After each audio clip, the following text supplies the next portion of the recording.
સુરત શહેરની નગર પ્રાથમિક શાળા નંબર 153, 154, 149, 105 અને સુમન 4માં વિદ્યાર્થીઓ તથા શિક્ષકો માટે વર્મી કમ્પોસ્ટ વિષયક જાગૃતિ કાર્યક્રમનું આયોજન કરવામાં આવ્યું હતું. KP human development foundation Surat દ્વારા દત્તક લેવાયેલી આ શાળાઓમાં 18 જાન્યુઆરીના રોજ આ કાર્યક્રમ યોજાયો હતો. આ કાર્યક્રમમાં વર્મી કમ્પોસ્ટ નિષ્ણાંત સુનિલ ત્રિવેદીએ માર્ગદર્શન આપ્યું હતું. તેમણે બાળકોને જૈવિક કચરાનો ઉપયોગ કરીને ખાતર કેવી રીતે બનાવવું, વર્મી કમ્પોસ્ટની પ્રક્રિયા અને તેના પર્યાવરણલક્ષી ફાયદાઓ વિશે સરળ અને રસપ્રદ વિશે સમજાવ્યું હતું. આ કાર્યક્રમનો મુખ્ય હેતુ વિદ્યાર્થીઓમાં પર્યાવરણ પ્રત્યે જાગૃતિ લાવવાનો અને તેમને જૈવિક ખેતી અંગેની સમજણ આપવાનો હતો.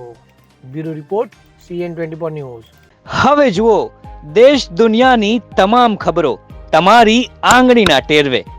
ઉઠાવો મોબાઈલ અને Google Play Store પરથી ડાઉનલોડ કરો અમારી CN24 ન્યૂઝ મોબાઈલ એપ.